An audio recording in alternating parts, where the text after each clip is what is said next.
Olá, boa noite. São 18 horas e 2 minutos. Seja bem-vindo, seja bem-vinda. Estamos começando mais uma transmissão ao vivo aqui no Stato Play, a plataforma online de conteúdos da Stato, que tem trazido aí discussões importantes e necessárias para compreender a crise que estamos vivendo em todas as suas facetas. Eu sou Marcelo Gripa, jornalista e diretor da Obladi Conteúdo, e vou comandar o bate-papo de hoje com o tema A Nova Realidade de Consumo no Brasil. Para isso, converso agora com o Ricardo Moura, que é Head de Marketing Effectiveness da GFK para Brasil e América Latina. Oi, Ricardo, boa noite. Muito obrigado por participar do bate-papo aqui, compartilhar conteúdo e experiências com a gente. Tudo bem, Marcelo? Boa tarde, boa noite, né? Já é noite aqui. E boa tarde a todo mundo que está acompanhando no link da Stato. Bom, para quem não está familiarizado, a GFK é uma empresa alemã de pesquisas de mercado, presente em mais de 80 países e, portanto, com grande capacidade de entendimento do comportamento do consumidor. E como o nosso tema aqui é consumo no Brasil, em meio à pandemia do coronavírus, o Ricardo vai trazer dados que apontam mudanças de hábitos, intenções de compra e também preferências dos consumidores brasileiros. E olha, já dá para adiantar que houve mudanças significativas nesses últimos tempos. Ricardo, para começar então, explica para a gente qual é o objetivo deste amplo trabalho da GFK aqui no Brasil para acompanhar os efeitos da pandemia e como ele está sendo realizado. Bom, Marcelo, como você mesmo disse, né, a GFK é uma empresa global, e como empresa global muito focada em alguns segmentos e com destaque para Tech Durables. Quando eu falo Tech Durables, é tudo que vai na tomada, né? Então, laptop, smartphone, máquina de lavar, enfim. E também atuamos em alguns outros segmentos. A nossa grande capacidade é entender exatamente como o mercado ele caminha em termos de venda e de pensamento do consumidor, atitudes, comportamentos do consumidor. Essa é a grande capacidade da GFK e ela traz isso de maneira recorrente para os clientes, para o mercado de uma forma geral. E a ideia de acompanhar esse momento extremamente distinto do mundo, né, da sociedade, partiu de uma iniciativa global da GFK, então a gente acompanha esse movimento em mais de 30 países, incluindo a América Latina, os 6 principais países da América Latina, Brasil, México, Argentina, Chile, Peru e Colômbia. E a ideia é exatamente entender o impacto de vendas, que nós temos o nosso painel em parceria com os varejistas em todos os lugares do mundo, né? Então, aqui no Brasil, grandes, médios e pequenos varejistas. Então, a gente entende exatamente o que está sendo vendido ali na ponta, no Brasil, em cada uma das regiões, né, de forma detalhada, até por SKU, e entender esse movimento que acontece em relação à venda, que é um reflexo do comportamento, das atitudes, das percepções das pessoas, né? Você não gera venda num cenário em que as pessoas talvez estejam preocupadas, tímidas em relação a investir o seu dinheiro, enfim. Então, todo esse cenário, ele compõe o que a gente tem de output final de vendas nos varejistas, ok? Então, essa é a grande ideia, fazer exatamente essa integração, e além disso também, a gente trabalha com um entendimento geral de como as pessoas se comportam no ambiente online. Só para você ter uma ideia, a gente tem permissão de 10 mil pessoas no Brasil, que nos permitem, então, acompanhar o que elas fazem 24/7, né, 24 horas, 7 dias por semana, no celular delas, ou no laptop, ou no desktop, e com isso a gente também consegue tirar insights para fomentar o mercado com informações que realmente guiem as decisões das empresas. É isso, acho que eu falei demais, né? Não, tá bom, Ricardo. Agradeço aí pela sua introdução. As pessoas estão chegando ao nosso webinar, né? E um aviso a quem está nos assistindo, é possível fazer perguntas pela seção de Q&A, né? É só clicar no botão aqui, enviar a sua questão e, na medida do possível, a gente vai incluir a sugestão de pergunta aqui na discussão da pauta. Então, Ricardo, antes da gente entrar propriamente dito nos dados, eu quero só confirmar com você. Esses dados que a gente vai mencionar, eles foram coletados quando? Esses dados, em relação à percepção dos consumidores, a gente vem acompanhando desde o final de março, o comportamento dos consumidores aqui no Brasil. Então, a gente traqueia isso a cada 15 dias para exatamente entender toda essa movimentação. Então, são dados de todos esses momentos, né? Desde o momento de preocupação, passando pelo pânico e talvez agora pela tranquilidade, não sei se é tranquilidade, mas pelo momento de adaptação. E os dados que nós conversamos sobre dados de vendas são os dados semanais, né? Porque nós temos esse potencial de entender a venda a cada semana que ocorre no Brasil. Tá certo. Bom, então, dividindo brevemente entre pré-Covid e pós-Covid. Pós-Covid, que eu digo, é pós o aparecimento da doença aqui no Brasil, né? Você pode compartilhar um panorama geral com a gente do que mudou até o momento, de acordo com as pesquisas de vocês, em termos de expectativas e comportamentos do consumidor? Acho que primeiro, Marcelo, sempre tem uma questão a gente entender o cenário, né, brasileiro, onde que nós nos encontramos e quais são os efeitos que essa crise ela traz e o quanto ela fomenta ou não alguns números eles se tornarem mais significativos em termos de percepção do consumidor, né?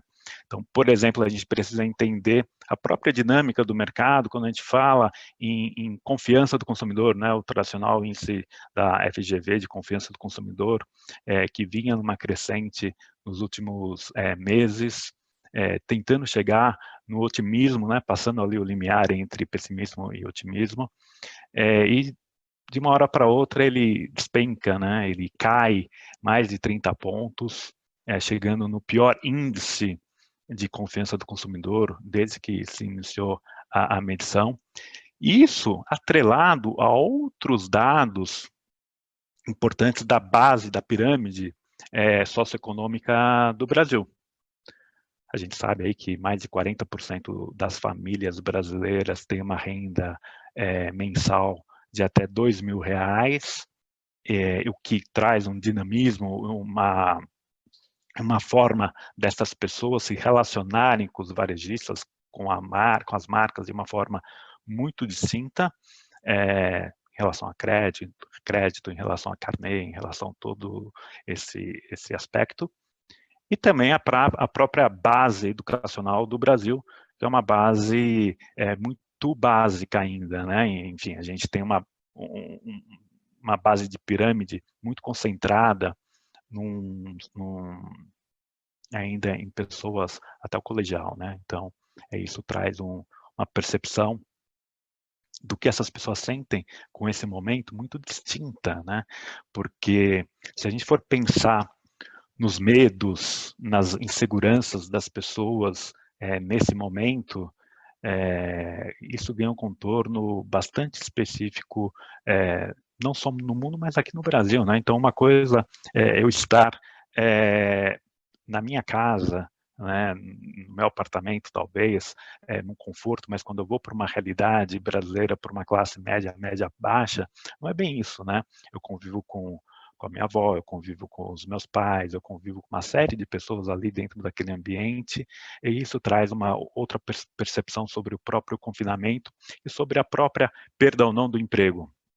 E daí como que eu vou começar a me relacionar com o mercado de consumo diante dessa realidade tão profunda e tão real no meu dia a dia. Então, primeiro, esse pano de fundo é extremamente essencial para que a gente entenda como que as pessoas se comportam. Né?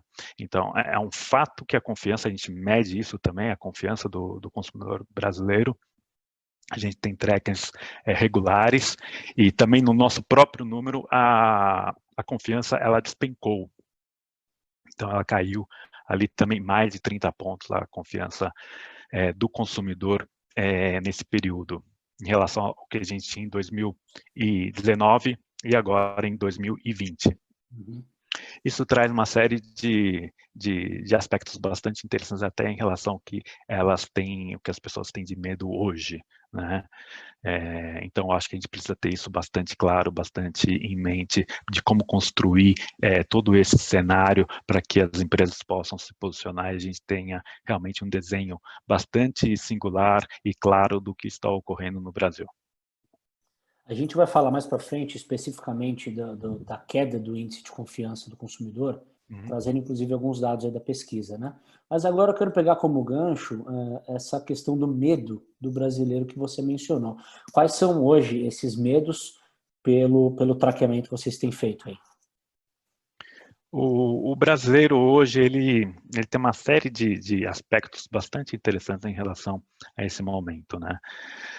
Por exemplo, o desemprego hoje é o maior medo das pessoas, né? Então, 57% das pessoas declara que o maior medo nesse momento, a maior preocupação é realmente o desemprego. Existe aí também um consenso, né, uma percepção das pessoas que estão em volta, né, a família, os amigos, de preocupação extrema com a saúde dessas pessoas, né? Então, se elas realmente ficarão bem, etc. E o impacto na economia do país. E bastante interessante esse ponto, né, e essa nova visão, porque é muito normal no país, no Brasil como um todo, que a insegurança, e daí quando eu falo em insegurança, é a violência, seja o maior medo de todas as pessoas, além do fato da economia. Mas sempre, em todas as nossas medições, a insegurança, a violência sempre esteve à frente. E nesse momento, não é o maior índice, né? O maior índice realmente é a questão econômica, é a questão do desemprego que acaba ganhando aí um cenário, um contorno bastante específico, chegando aí a 60%, e essas outras duas questões que eu falei, a saúde das pessoas e a economia, por volta dos 50%, 53% e 51%. Bom, você mencionou agora há pouco a queda da confiança, né, do consumidor brasileiro. Atingiu um novo patamar negativo, agora em abril, né? O que é compreensível, porque é um momento sensível, que as pessoas temem não só pelo desemprego, mas também pela saúde, né, e entre outras coisas. Agora, esse momento também traz oportunidade para as marcas se posicionarem, né? Então, a minha questão é como elas podem se posicionar favoravelmente em relação à Covid. E aí, já antecipando um dos dados da pesquisa, 6 em cada 10 consumidores brasileiros acham que as marcas devem contribuir de alguma forma para as demandas da Covid-19, né? Exatamente. Eu acho que esse dado é bastante interessante, né? E se a gente olhar para todo o Ocidente hoje e de como as marcas se posicionaram, não só no Brasil, mas de uma forma geral no Ocidente, né? Quando eu falo Ocidente, a Europa, Estados Unidos, né? Como que as marcas acabaram se posicionando foi fundamental para que os governos pudessem caminhar, talvez de forma mais tranquila nesse momento, né? Porque ficou muito claro para a população que o governo, né, ele não tem a capacidade, os governos, né, não têm a capacidade de gerenciamento de uma situação tão complexa como essa de uma forma sozinha. Então, isso que a gente precisa ter em mente. E daí, as pessoas, elas conseguem perceber, e os consumidores percebem essa característica do momento, e depositam sobre as marcas uma ideia de ajuda. Eu não vou entrar no mérito se a América Latina é ou não paternalista, né, e precisa do apoio 100% do governo e das marcas e empresas para caminhar, mas é um fato muito relevante, muito específico, né, que daí as marcas começam a se colocar de uma maneira muito especial em ajudar as pessoas, ou ajudar o governo, seja através de importação de material. Então, a Americanas importou material de saúde, acabou de aterrissar no final de semana aí, o primeiro Boeing com material vindo da China, seja as empresas produzindo álcool gel, ou seja, uma Gol, né, transportando profissionais de saúde de forma voluntária. E que isso traz, né? Traz que as pessoas, elas querem que realmente as empresas se posicionem de uma forma positiva para ajudar a essa demanda específica que a gente tem nesse contexto de Covid, ok? Então, as pessoas, elas buscam e enxergam nas marcas um grande cenário de solução para esse momento. Isso significa que elas vão comprar essas marcas de forma específica? Talvez não necessariamente, né? Isso vai melhorar todo o aspecto de marca que essas empresas têm na cabeça do consumidor, seja o funil de marca, seja a saliência de marca, né? E não necessariamente ela efetive a venda do produto nesse exato momento, né? Mas ela consegue ganhar uma robustez e consegue ganhar uma percepção de uma marca mais próxima, atuante. Eu acho que esse é o grande mote, né, que a gente traz para esse momento. E daí, no que as marcas se colocam nessa posição, se colocam como atuantes nesse momento, é vital a consistência. Porque uma coisa é, num momento de crise absurda, me colocar dessa forma e ajudar. Mas será que sempre eu vou me colocar desta forma, né, ao longo do meu processo, daqui a 14 meses, 12 meses, 24 meses, não importa quanto tempo, né? Será que eu vou continuar me comportando da mesma forma que a população espera? Então, esta consistência a longo prazo que a gente tem que esperar para ver como que as marcas vão se comportar, mas essa consistência é fundamental para que as marcas e as pessoas, né, continuem nutrindo essa relação extremamente especial. Mas hoje, o que as pessoas buscam das marcas não é uma venda efetiva, mas é uma solução, uma ajuda para um momento muito saliente, um momento muito drástico da sociedade. Pois é, embora a gente não saiba como efetivamente as pessoas vão se comportar, uma outra informação da pesquisa é que 42% dos brasileiros dizem terem repensado a marca que compram a depender do posicionamento da empresa em relação aos efeitos da pandemia.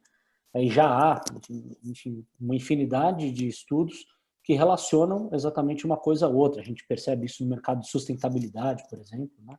Marcas com posicionamento consistente que acabam ganhando share, acabam virando top of mind, né?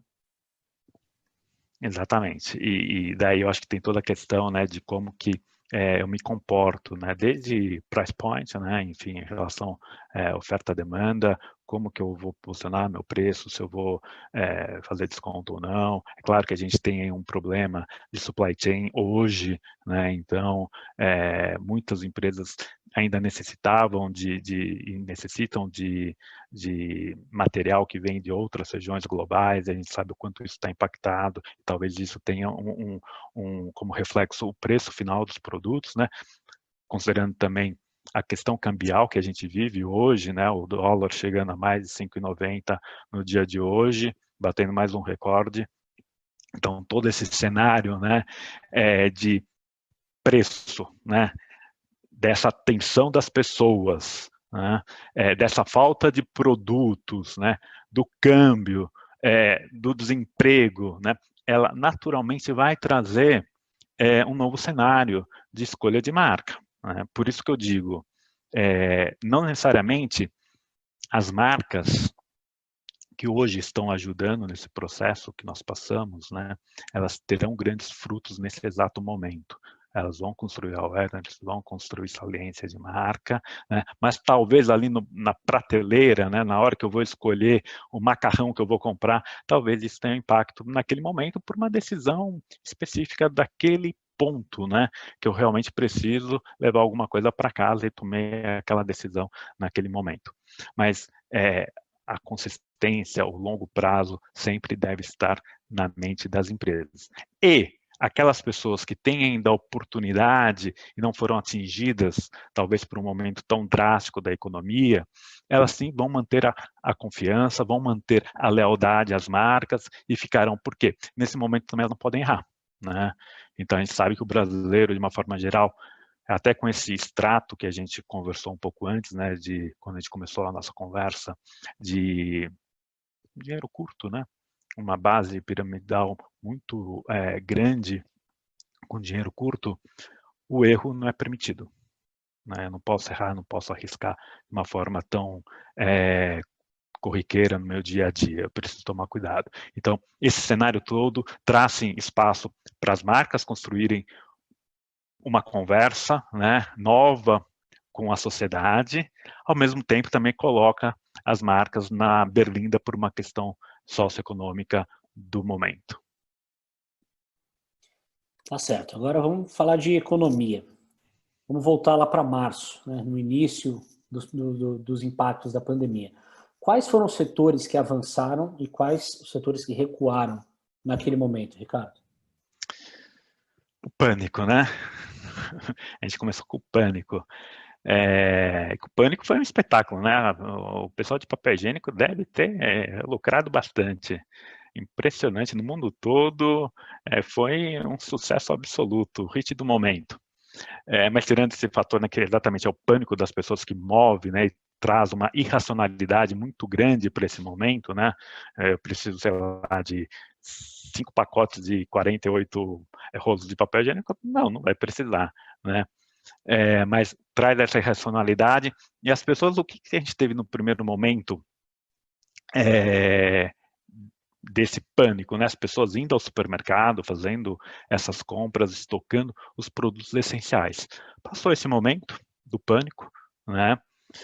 As pessoas chegaram em casa, pelo menos a classe média baixa, né? Chegou em casa, a classe média alta chegou em casa, e agora? Né? Eu preciso levar minha vida dentro de casa, né? Então, como eu vou planejar essa minha vida dentro de casa? E daí olha para o lado e vê que faltam alguns equipamentos básicos para esse funcionamento perfeito da casa, né? Primeiro momento, um funcionamento perfeito da casa, para quem tem filho, talvez, é o entretenimento dos filhos. Gaming. Então, gaming disparou. Outro mercado que disparou foi o mercado de laptops, né? Então, não só pela questão de várias crianças, né, começarem, vários adultos começarem a ter o seu desenvolvimento via EAD, né, ensino à distância. Então, isso trouxe uma nova perspectiva para esse mercado. E também as pessoas que tiveram aí algumas trabalhar de home office, que não tinham essa facilidade de já ter o laptop consigo, né, os empreendedores, algumas outras pessoas que tiveram que colocar a mão no bolso para comprar o seu laptop, e até algumas empresas também tiveram que aumentar aí o seu portfólio de laptops para poder avançar. Então, esse cenário todo trouxe, sim, uma diferença e uma alavancagem desse mercado que a gente conversa agora nesse momento. E, por sua vez, outros mercados, né, começaram a decair. Linha branca caiu absurdamente, né? Agora que a gente começa a ver uma recuperação de alguns itens de linha branca. Smartphone caiu, né?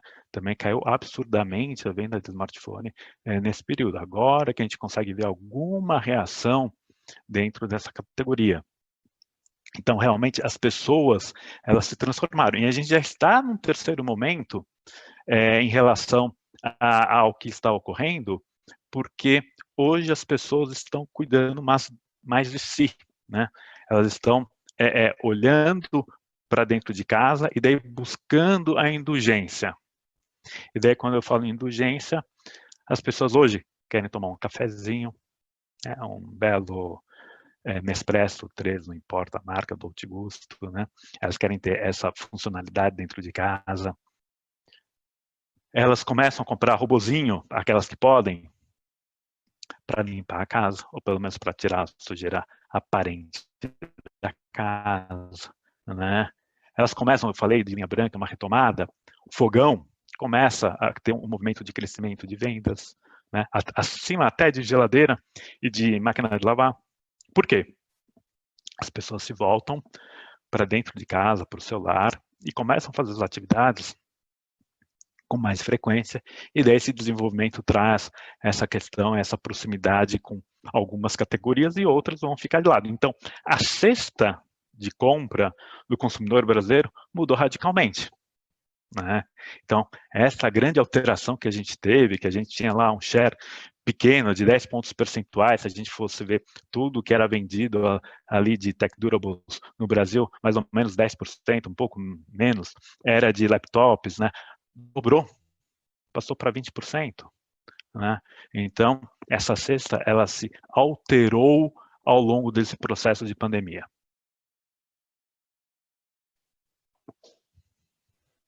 Esse talvez seja o ingrediente mais interessante de toda a pesquisa, né? Como os hábitos vão se alterando conforme as necessidades do momento, e principalmente visualizando que a gente está enfrentando um momento inédito, né? Proporções inéditas.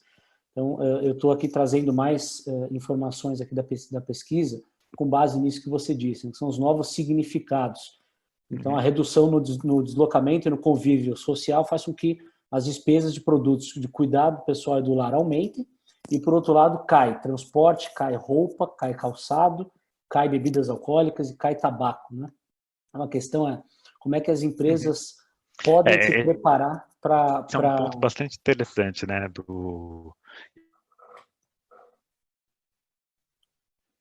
Pode seguir, Ricardo. Eu acho que tem um ponto bastante interessante, né? Porque, como você disse, né? E a pesquisa mostra isso, várias categorias acabaram com queda, né? E eu comentei no começo, né? Que a gente também acompanha a questão do online, né? Do que as pessoas buscam, como que elas interagem com o mundo online. E um aspecto interessante de toda essa discussão exatamente se concentra na questão de fashion e moda, né? Porque fashion e moda foi uma categoria que teve um impacto muito grande, né? Durante esse processo, o fechamento das lojas, etc., como um todo, né? Foi uma das categorias que as pessoas mais postergaram, é claro, tivemos aí, já disse, linha branca, telefonia celular, mas moda também, a pessoa não se vê necessária naquele momento para fazer uma compra específica. E daí, quando a gente acompanha o comportamento na internet, busca, né, por itens de moda, lojas, etc., a gente tem uma queda abrupta, e agora a gente já começa a voltar a ter um índice de busca bastante próximo ao que a gente tinha pré-Covid em relação à moda. Então, isso mostra que as pessoas já começam a estocar, né, essa categoria talvez, e algumas outras, já comecem a estocar uma possível venda, né, e uma possível retomada para o futuro. Então, nessas ondas que nós fizemos e que nós medimos o quanto as pessoas postergaram, por exemplo, moda, a gente tinha 38% lá no começo de abril, né? E quando a gente vai já para o meio, final de abril, esse número já passa para 31%. Então já tem uma diferença, as pessoas já começam a olhar de uma forma mais positiva essa categoria. Agora, outras categorias, elas ficam estagnadas, né? Eu acho que a categoria que mais sofre hoje é travel. Travel a gente não consegue ver uma movimentação nesse segmento de forma intensa. Realmente todas as linhas de pesquisa, seja de passagem, seja de locais, né, hotéis, elas estão totalmente estagnadas. E eu estava até acompanhando outro dia uma declaração do Tom Clark, Tom Clark, que é o CEO da Emirates. Ele falou que se somar a Primeira Guerra Mundial mais a Segunda, não dá o impacto que nós temos na economia hoje em dia. Então, e olha que Emirates divulgou resultados 32 anos seguidos de lucratividade.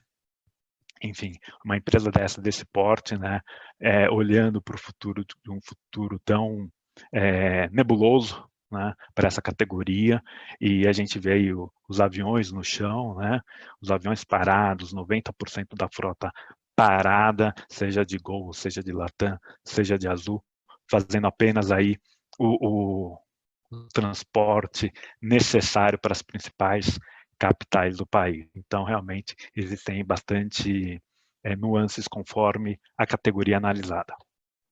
Bom, obviamente, em função de tudo isso que você está falando, a jornada de compra foi drasticamente alterada, né? eu acho que esse é um bom momento para a gente falar sobre o protagonismo do e-commerce, né? A impressão que dá é que, de uma hora para outra, as pessoas passaram a comprar de tudo online.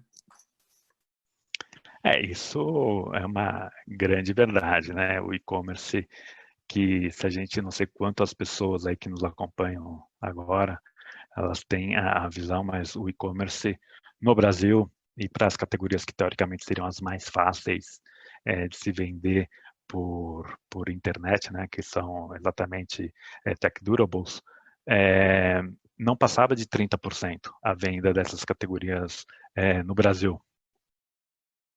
E hoje a gente tem um cenário totalmente inverso, né? Hoje o e-commerce para essas categorias representa 65% da venda. Então, totalmente um cenário invertido, um cenário que o e-commerce cresce absurdamente, mais de 60%, as lojas físicas, elas decaem absurdamente, mais de 50%, né, em relação ao total de vendas do período analisado. Então, a gente vê realmente que as pessoas, elas se transformaram nesse momento. E daí, eu gosto de colocar, né, que exatamente não existe um novo comportamento, existe uma aceleração daquele comportamento que já tinha instalado dentro da sociedade, né? Então, hoje, quando eu olho e quando eu vejo um dado do Mercado Livre que agregou mais de 5 milhões de pessoas à base do Mercado Livre, o Mercado Livre bateu recorde de entregas em um dia com mais de 1.400.000 deliveries em um dia aqui no Brasil, né? Enfim, quando a gente olha para esses números e vê o crescimento de Casas Bahia, vê o crescimento de Magalu ampliando até o portfólio, trazendo mais sellers para dentro do marketplace dele, né? Transformando a gestão e trazendo um portfólio também voltado para Fast Moving Consumer Goods, a gente vê o online ganhando um protagonismo no Brasil absurdo, né? E hoje mesmo tinha uma avaliação do Pactual dizendo que o Magalu, ele em 5 semanas, ele fez o trabalho de 50 semanas. O tanto que ele se desenvolveu nessa jornada digital que a gente costuma falar, né? Porque a jornada digital é exatamente essa concepção que eu caminho por todos os pontos de contato que eu possa ter. Nesse momento a gente não tem um offline, mas o offline voltará, né? Então eu caminho por todos esses pontos de contato, desde a pesquisa, né, do produto que eu vou comprar até a compra final. Eu tenho essa mistura, essa simbiose de momentos e de aprendizado no processo de compra até chegar a uma decisão. E quem tem mais apelo, quem tem mais essa simbiose, quem tem mais esse DNA, é quem vai levar a venda no final, né?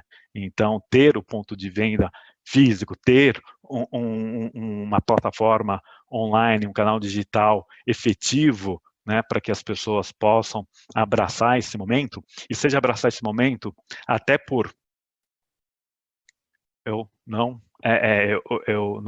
cobrar o frete, né, ou atrasar o pagamento do carnê, o carnê só daqui a 3, 4, 5 meses, né? Todos esses pensamentos, todas essas facilidades para atrair o público, ele realmente vai canalizar para uma mudança extremamente importante e que certamente ficará ainda por um tempo na sociedade brasileira.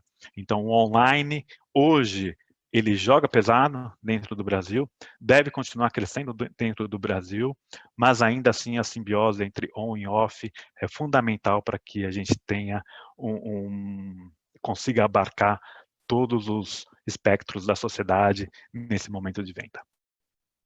Ricardo, eu vou traduzir isso que você está dizendo, né, sobre um novo modelo de vendas em alguns números aqui da pesquisa, né? Então, a gente tem lá variação de semana para semana. A gente chegou a ter participação do e-commerce de 38%, pulou de uma semana para outra para 68% e depois 70%. Exato. Nesse mesmo tempo, a gente chegou a ter uma redução drástica de 52% de vendas em lojas físicas, ao passo que o e-commerce crescia 155%. Então, quer dizer, é realmente uma mudança de anos em semanas, né? E aí eu queria voltar a essa questão do phygital, porque esse é um sonho do varejo antigo, né? Promover a conexão entre os mundos offline e online de uma forma que seja coerente, harmônica. Na sua opinião, as empresas brasileiras em geral estão mais preparadas para isso hoje ou não? Os efeitos da pandemia têm mostrado que elas ainda precisam evoluir nessa questão. O Phygital, ele tem muito que crescer no Brasil ainda, né? A gente não chega nem perto do que é um Phygital, do que é um online numa China, por exemplo, tá? Mas por incrível que pareça, o Brasil, ele caminha muito próximo ao que a gente tem de resultado de online em relação a alguns países europeus, como França, como Espanha, né? Mas não há dúvida, né, que o digital e que o online ele pode crescer muito ainda no Brasil. Eu acho que as empresas se preparam, obviamente, né, conforme a perspectiva, conforme a gestão de cada uma dessas empresas, elas se preparam, se colocam diante dessa realidade de forma distinta. Né? Então, obviamente, existem players que estão extremamente avançados nesse momento, e existem alguns outros players ainda que precisam caminhar bastante. Mas eu não tenho dúvida alguma, eu acho que o comentário do Pactual foi extremamente assertivo no que ele disse que ele usou um exemplo, né, o Magalu, mas eu acho que outros players também avançaram absurdamente nestas últimas semanas de forma totalmente consistente para um futuro. Né? Então, se a gente olha hoje até o resultado de um Via Varejo, de um Magalu, né, numa bolsa de valores e ver o quanto essas ações cresceram nessas últimas 2, 3 semanas, né, Magalu aí com crescimento de mais de 40% na própria ação, né, a gente vê que há um mercado e há um futuro para essas empresas absurdo num país como o Brasil, né, que ainda tem uma concentração de renda, que ainda pode se distribuir, que esse mercado online pode avançar, que a gente ainda tem uma baixa bancarização das pessoas, né, que a gente tem que olhar para essas pessoas mais básicas e ainda dar espaço para elas crescerem. Então, não tenho dúvida alguma que o online vai ganhar um protagonismo, vai ganhar uma força absurda no nosso país em um médio espaço de tempo. Você já mencionou o comportamento dos tech durables, né? E também já, inclusive, falou brevemente sobre os smartphones. Mas eu queria voltar um pouco a esse tema porque eu acho que o smartphone ele é um produto muito interessante para a gente analisar neste momento, né?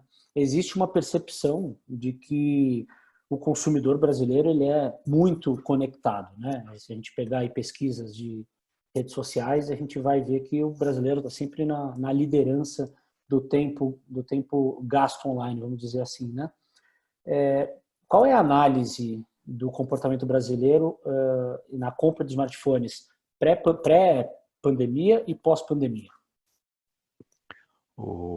Esse item na carteira total de tech durables do Brasil sempre foi muito relevante, né? Só a gente olhar para o índice de incidência de smartphones no nosso país, né, que passa de 1 para 1, né, superior a isso, né? Então a gente tem mais smartphone do que população hoje no Brasil. Então sempre foi muito importante e a gente tinha aí continua tendo o smartphone ele sendo um produto que vai ganhando um espaço premium para as pessoas. Então hoje, cada vez mais independente do extrato social, eu compro um smartphone cada vez mais premium para dentro de casa para o meu uso, né? Seja porque eu quero ter a facilidade de me comunicar através de um Instagram, de um Facebook ou de ver um YouTube, né? Seja porque eu quero assistir um streaming com mais tranquilidade, né? Enfim, eles têm vários motivos para isso. E o smartphone sempre teve esse protagonismo dentro da venda, né? Da cesta que a gente tem hoje dentro do Brasil. Dentro desse cenário, né? Dentro desse uso que a gente tem avassalador do smartphone na nossa sociedade, né? A gente teve aí um crescimento do que a gente tinha de entretenimento no Brasil, né? Então os streamings cresceram muito, né? Netflix, YouTube, as próprias redes sociais cresceram absurdamente, né? Mas as vendas dos smartphones nesse momento elas se retraíram, né? Então esse protagonismo dentro da cesta ela se retrai, a gente vai conseguindo uma recuperação, chegou a cair 63% na semana 13 desse ano. Quando a gente já vai para uma semana 16, esse número chega a menos 15%, então buscando uma recuperação, ganhando um fôlego nesse sentido, mas o smartphone hoje, dentro da cesta de qualquer varejista, seja ele pequeno, médio ou grande, ele faz uma diferença e ele leva o revenue dessas empresas para um outro patamar. Tá certo. Bom, já falamos de setores, hábitos, intenções de compra, agora sensações. Quero compartilhar com o pessoal aqui um dado bem interessante, chega até a ser surpreendente da pesquisa. 99% das pessoas acreditam que vão voltar à vida cotidiana, a mesma vida que tinham antes, e 70% delas acham que a normalidade voltará em até 3 meses. Acho que chegou a hora da gente falar do novo normal, né, que virou um termo super batido aí na internet, de forma geral, mas que não deixa de ser interessante para a gente tentar prever para onde a coisa está caminhando. O que é que vai ser esse novo normal, de acordo com as sensações que vocês registraram, Ricardo? Então, né, eu acho que o primeiro ponto é que o brasileiro sempre é muito confiante, né? Isso é impressionante, né? Pode cair no meteoro aqui junto com os dinossauros e o brasileiro continua ali firme e forte, achando que a vida é bonita e bela, né? Isso é louvável, diga-se de passagem, né? Então, o brasileiro, ele acha que a vida realmente vai retornar ao normal aí, nos próximos, nem são mais 3 meses, né? Seriam mais os próximos 2 meses, né? Porque já se passou aí um tempo significativo desde que a gente fez essa pergunta pela primeira vez, né? O novo normal, ele é muito complexo, né? Para a gente dizer como ele será. Não há dúvida alguma que o smartphone que você tanto disse na sua pergunta anterior, né, no seu comentário anterior, que ele ganha um protagonismo, né, ele terá um protagonismo ainda maior, né, na nossa vida nesse novo normal, se a gente tirar como base aí o que a gente teve nessas últimas semanas, seja por EAD, seja por lives, né, seja pelo trabalho, seja pelo entretenimento, enfim, o novo normal, certamente ele passará pelo smartphone, ainda mais, né, na nossa vida. Agora, o novo normal, ele ganha uma outra característica, né, quando a gente fala de deslocamento, quando a gente fala de relação, né, de alimentação, ir ao restaurante, viagens, né, ele ganha uma característica ainda que é muito precoce a gente avançar em algum dado muito específico, né? A gente tem a reabertura do mercado na Europa essa semana, então a gente viu como os restaurantes se prepararam para isso, com divisórias, né, específicas entre as mesas. Então o novo normal no nosso país vai ser bastante interessante a gente observar como ele será, né? Porque toda essa preparação, todo esse momento aí que as pessoas esperam para voltar à vida cotidiana, em alguns lugares do país já voltaram, né? Mas a gente precisa ter isso muito claro, porque tudo indica que a doença não vai acabar de uma hora para outra, né? Ela passa essa dinâmica por uma discussão de vacina. Então, quando a gente fala de vacina, e a gente tem 100 empresas ou 100 possibilidades hoje em mãos de solução desse problema, né? Mesmo que a gente chegue a uma solução para esse problema nos próximos meses, a gente tem uma outra questão, que é a questão de como que os países liberar ou não essas vacinas para a própria. Então, se eu tenho ali uma Pfizer fazendo a vacina em território norte-americano, uma vacina vencedora, né? O governo americano vai liberar ou não essa vacina, ou toda a produção que a Pfizer fizer em todas as plantas vai ficar dentro de solo norte-americano, né? Como que vai ser essa distribuição dessa vacina na cadeia fria para outros lugares, né? Eu vou precisar de uma dose, 2 doses, 3 doses. Certamente a empresa que está apostando hoje em 2, 3 doses é uma empresa que não vai para frente com essa solução de vacina, porque se você pensar em 8 bilhões de habitantes, não tem como você fazer a produção e distribuição. Então, é um novo normal que ainda vai demorar para ser colocado em prática, né? Porque ele vai se adaptando ao longo desse processo todo, que ainda deve ser bastante demorado.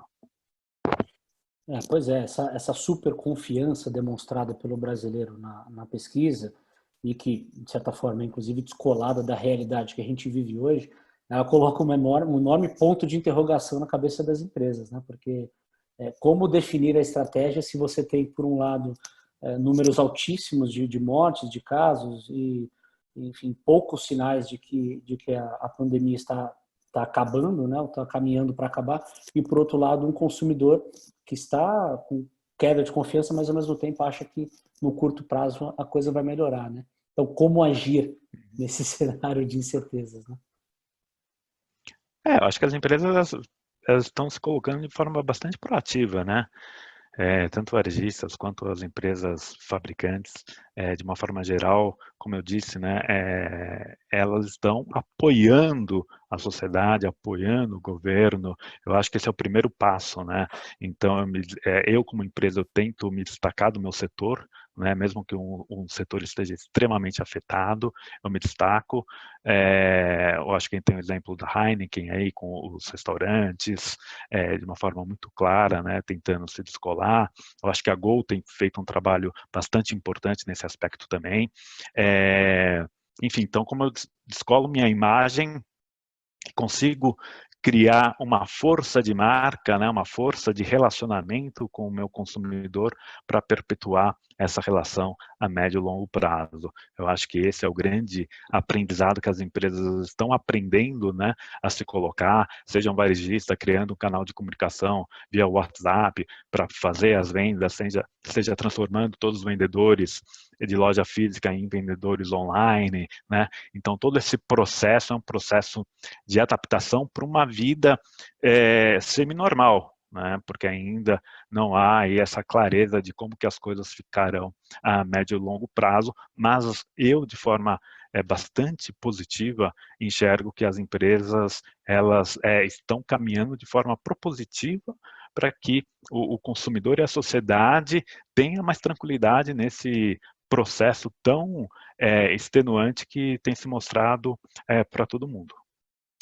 Bom, prever o futuro sempre foi muito tentador, mas uma tarefa impossível, né? Ainda mais agora. Eu queria que você falasse um pouco mais, Ricardo, das implicações de longo prazo que você enxerga no radar. Aí você mencionou a questão da cadeia de valor em outro momento, enfim, a gente tem a volta ao trabalho em loco em breve nas empresas. Quais serão aí essas implicações que você está imaginando? Eu acho que você tocou num ponto de empresa, né? Eu acho que é fundamental que as empresas olhem para os seus funcionários de uma maneira muito próxima, né? Para entender exatamente essas angústias, né? Esses medos que as pessoas têm, né? Essa insegurança que as pessoas têm em relação à volta do trabalho, né? Então, grandes empresas que tem até uma realidade financeira distinta, né, pelo próprio negócio que elas fazem, até como o próprio negócio se desenvolveu nesse momento de Covid, e daí eu destaco Facebook e Google, né, que falaram de volta para o trabalho apenas em 2021, ou Twitter, que falou hoje que o funcionário pode ficar em casa para o resto da vida, né? Eu preciso ler o texto direitinho para ver se esse resto da vida tem alguma implicação de demissão, né? Mas de uma forma geral, trazendo essa menção de um home office distinto. Então, esses movimentos dessas empresas, né, que são empresas globais, líderes, né, trendsetters em relação ao comportamento, a relação a tudo que a gente vê aí, até de RH, né, de tecnologia, etc., elas, na realidade, estão tentando abarcar aí os grandes sentimentos dos funcionários, né? Porque o funcionário, o que ele quer para voltar para uma mesa de trabalho, né? Para voltar para um ambiente de trabalho, para voltar para uma recepção de um escritório, né? Eu acho que isso a gente precisa entender, como que olhar para esse funcionário de forma carinhosa, né? Proteger esse funcionário para que também as operações não parem, esse funcionário ele possa produzir. E eu acho que um grande achado de todo esse momento, né, que a gente viu foi como o home office ele conseguiu funcionar num país que é um país de relações, né? O brasileiro é o brasileiro do cafezinho, é o brasileiro de sentar ali junto, conversar, brasileiro que todo norte-americano, europeu olha o torto porque ele fica conversando na hora do trabalho, vai sair às 8 da noite, 9 da noite do trabalho, mas essa relação extremamente próxima entre as pessoas, entre os colegas, entre o que eu tenho dentro do trabalho é fundamental para construir essa relação e para construir, para mover o negócio interno, né?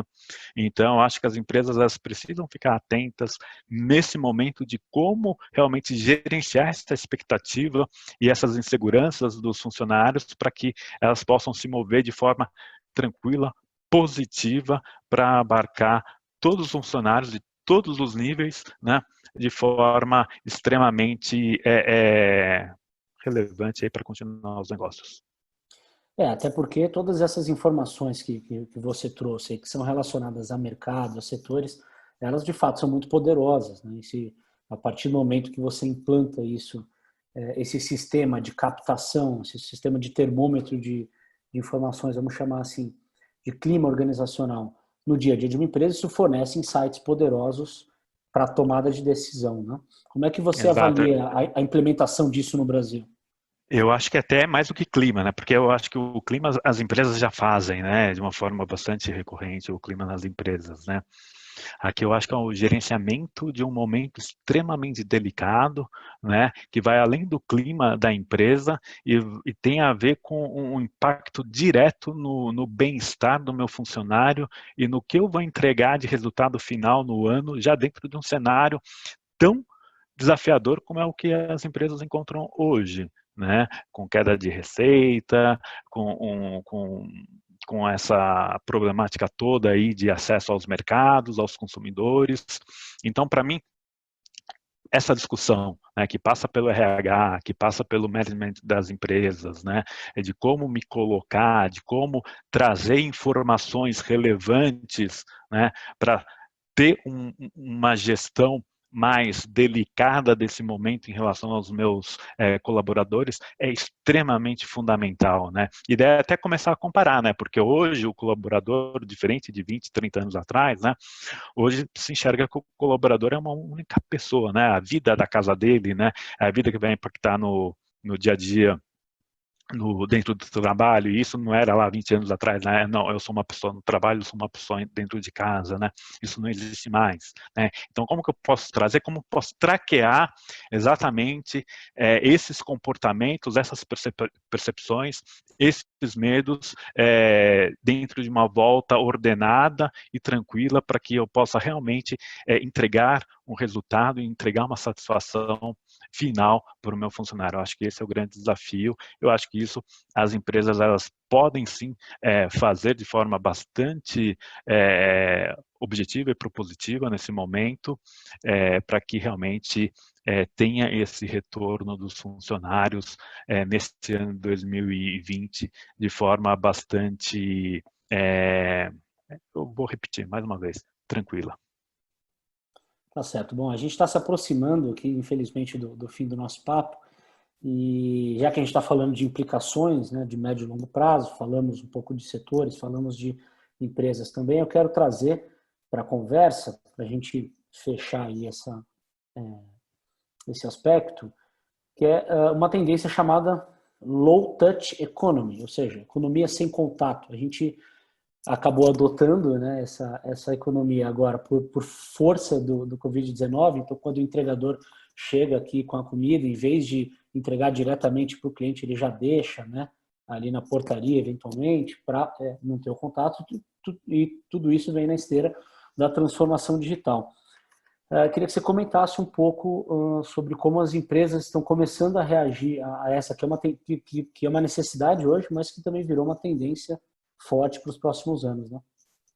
É verdade. Primeiro que merece um Oscar só pelo nome, né? Low Touch Economy, né? Realmente, se tivesse aí uma premiação, eu daria um prêmio do Oscar aí em fevereiro de 2021 para quem criou esse termo. Mas falando de forma bastante assertiva, eu me preocupo bastante, né, com esse novo pensamento quando a gente olha para um país como o Brasil. E quando a gente olha para um país como o Brasil, que é um país que a mão de obra hoje ainda é muito barata, né? Então, você trazer esse novo conceito para dentro de uma economia fragilizada, para dentro de uma economia que ainda a relação com as pessoas é muito elevada, né? A ruptura realmente pode ser muito grande, né? É claro que todo esse desenvolvimento de tecnologia, essa percepção de como vou colocar, né, a tecnologia ao meu favor para ter esse processo, e daí a gente já vê algumas empresas aqui no Brasil fazendo isso. Eu vou trazer mais uma vez a Gol, né? A Gol, ela instalou, acho que foi no final do ano passado, um robô em Guarulhos para fazer atendimento, né? E ao mesmo tempo instalou também a questão do reconhecimento facial para os voos. Então, tudo isso leva a um processo, né, que tem essa visão de low touch, de cortar momentos, né, que possam trazer uma insatisfação, que possam trazer uma fricção a mais, né, no relacionamento do cliente com os pontos de contato. Então, acho que tende a atenuar esse momento, esse processo, para que as pessoas tenham uma experiência teoricamente melhor, né? Então, acho que esse é um processo bastante interessante que as empresas têm feito. Vejo com esses olhos de preocupação toda essa transformação numa economia fragilizada, em que as pessoas ainda são um fator-chave nesse cenário, mas também entendo que não há outra possibilidade a não ser esta nesse momento, né? Então, esse processo hoje no nosso país, né? E daí esse processo de online que a gente viu que é um low touch, né? Você comprar pela internet, esse crescimento absurdo que a gente teve, já mostra aí um reflexo do que pode vir à frente, de como que o Brasil vai se adaptando e vai se mostrando próximo desse momento, que ainda é um momento transformacional, né? E daí vem na esteira do novo normal, né? O quanto que o novo normal ele vai demorar para chegar, quanto que tenho isso no médio e longo prazo, e atrelado a isso a perspectiva de tratamento, de vacina, etc., para essa doença. Muito bem, então agora são 19 horas e com isso chegamos ao fim da nossa transmissão ao vivo, que discutiu aí a nova realidade do consumo no Brasil, com a participação especial do Ricardo Moura, ele que é Head de Marketing Effectiveness da GfK para Brasil e América Latina. Ricardo, muito obrigado pela sua participação aqui, realmente trouxe insights poderosos e extremamente úteis para todos os líderes e os executivos que estão tentando traçar estratégias no meio desse mar revolto aí. Obrigado, Marcelo. Espero aí que o pessoal que acompanhou tenha gostado, e certamente as perguntas que chegaram a gente também depois responde por e-mail. Muito bem, quero agradecer então a todas as pessoas que acompanharam a nossa transmissão aqui, né? Dizer que esse webinar vai ficar disponibilizado para consulta sob demanda depois lá no site StatoPlay, e vocês vão poder acompanhar aí todos um resumo, né, do que o Ricardo trouxe aqui de informações. Então, convido vocês novamente a acessar o site statoplay.com. Lá vocês encontram, além de outras coisas, uma série de webinars extremamente relevantes e alinhados com o momento que as empresas e toda a sociedade enfrentam. Então, eu sou o Marcelo Gripe e agradeço novamente pela oportunidade e a participação de todos vocês. Até a próxima, muito obrigado.